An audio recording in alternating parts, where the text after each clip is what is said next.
위원회 형태를 어떻게 하느냐는 사실은 거의 뭐 답은 나와 있는 것 같고요. 합의제 기구로 하는 게 가장 바람직하죠. 근데 문제는 이 합의제 구조가 가장 좋다는 거는 예전에 독임제로 해봤잖아요. 예전에 이제 그 뭐 있죠?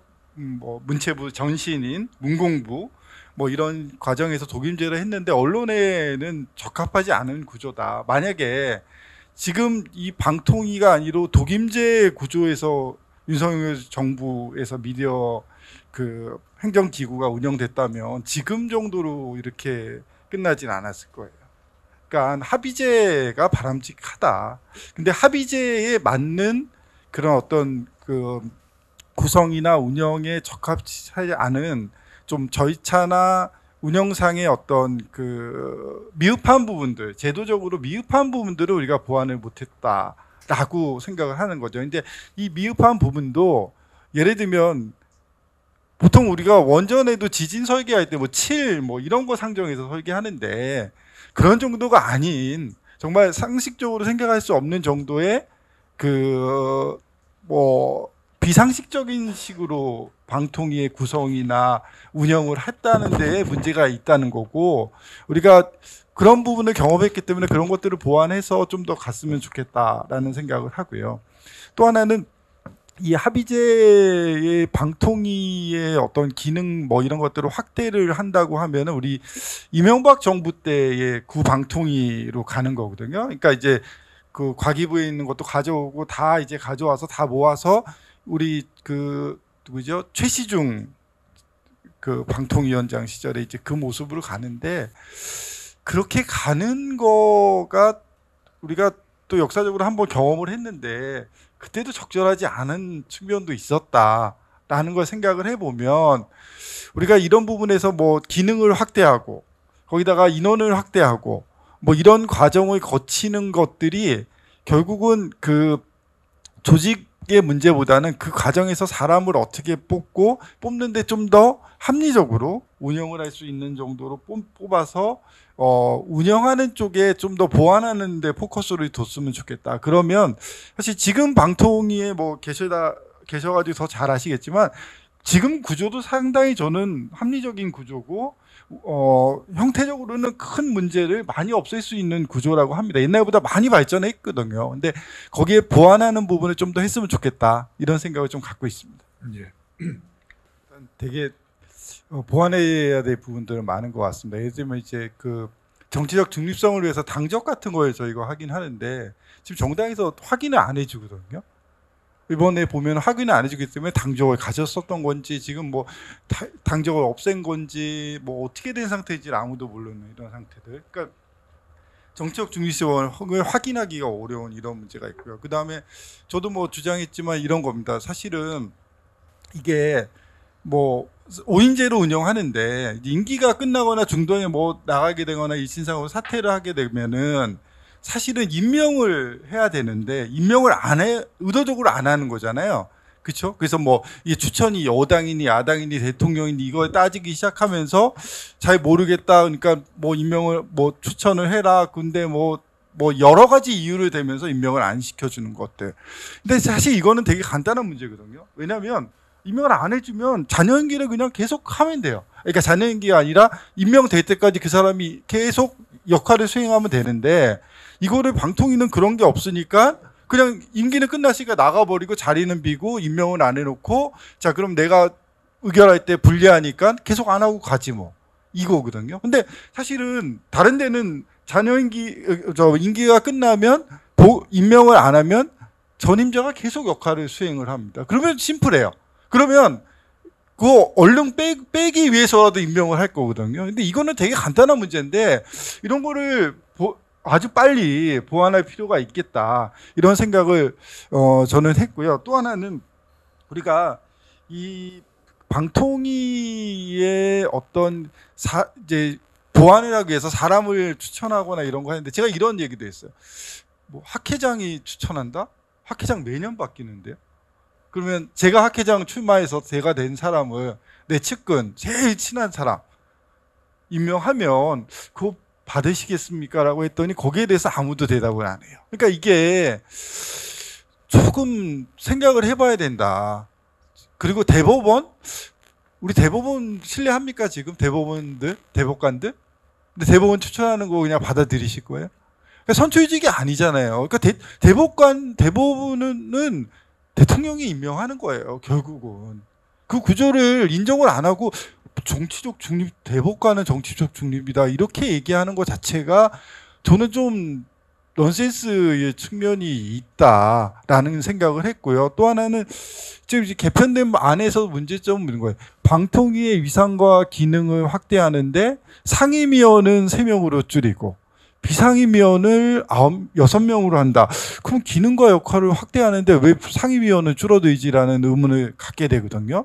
차라리 상임위원 5명이 더 역할을 충실하게 수행하는 게 기능도 강화되잖아요. 저기서 가져오고 여기서 가져온 걸 다 모아서 더 확대된 어떤 방통위의 위상을 갖겠다라는 거죠.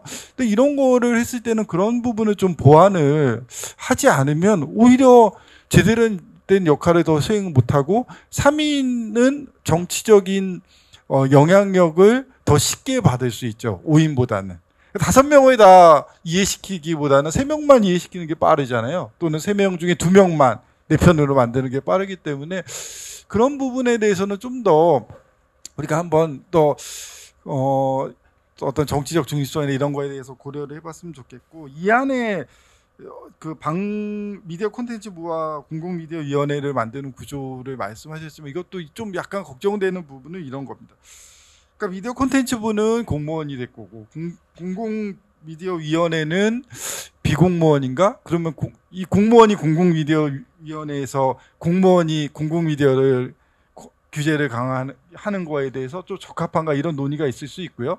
또 거기서 공무원이 오더라도 이 주류의 부처와 위원회 공무원의 또 어떤 갈등, 그다음에 파워 게임 이런 게 또 생길 수밖에 없거든요. 그러면 예산은 저쪽에서 가져가고 여기서 돈을 타 쓰고 이러면 또 이제 그 입김에서 자유롭지 못하거든요. 결국은 그렇게 되면 지금의 그 과기부나 방통위처럼 이제 어떻게 보면 한쪽이 주류고 한쪽은 비주류라서 항상 아쉬운 소리 해야 되는 구조 속에서 운영이 된다. 그리고 이 공공미디어위원회에 들어가는 미디어는 뭘로 할 거냐.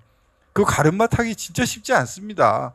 그러면 뭐 지금 이 커머스 하는 채널과 그 다음에 홈쇼핑은 그러면 하나는 공공미디어고 하나는 공공미디어 아닌 걸로 될 겁니까? 그렇죠? 이런 거 따지기 시작하면은 이렇게 간단한 일이 아닌 것 같은데 이런 걸 어떻게 할지에 대해서도 좀 궁금한 측면이 많이 있습니다. 네. 배심원제도 좋지만 그걸 만약에 반영하면 그 어떤 사안에 따라서 KBS 같은 제어가 거부될 수도 있을 거예요. 네, 정말로. 왜냐하면 그게 어떤 보도 내용에 따라서 이게 그렇게 될 수도 있거든요. 근데 사실은 말씀하신 것처럼 그 배심원들조차도 이게 자기들의 어떤 감정이 이입되는 사안들이 많거든요. 그러니까 일반적인 어떤 정책 사안과는 좀 다른 케이스들이 있어서 그게 그렇게 쉽지는 않은 것 같습니다. 뭐 그 의견이 왜 나오는지 잘 이해는 못하겠지만 이제 산업을 진흥화하겠다 뭐 이런 욕구, 그다음에 그 어떤 그 학자들의 어떤 성향이나 이런 것들도 있을 것 같습니다. 그런데 이 독임제의 위험성에 대해서 너무 좀 간과하시는 것 같아요. 그러니까 왜냐면은 이게 독임제가 되는 순간 사실은 어떤 방송 내용의 문제를 직접적으로 터치하지 않아도 그 언론사의 영향을 가하는 건 너무나 쉽거든요. 그러니까 지금 사실 합의제 기구에서도 엄청나게 정치적 중립성이 위태위태해 왔는데 독임제가 되는 순간 이거는 그냥 무너진다고 저는 생각을 하고요. 오히려 공공미디어의 분야는 엄청나게 축소가 될 겁니다. 왜냐하면 공공미디어들은 거기 가서 독임제 뭐 가서 부탁하거나 뭐 이런 건 아니지만 상업 미디어는 열심히 정말 아마 거기 가서 매일매일 자기들이 필요한 것들 더, 왜냐하면 장관 한 명만 설득을 하면 되잖아요. 이 합의제는 되는 게 없잖아요.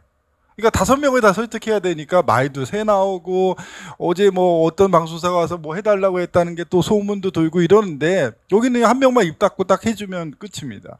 그리고 뭐 우리 예전에 국무총리 했던 누구죠?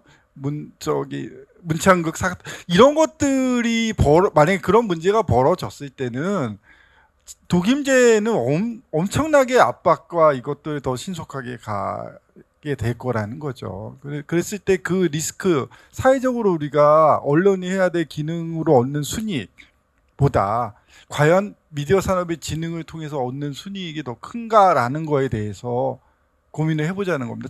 저 솔직히 옛날부터 해온 얘기인데요.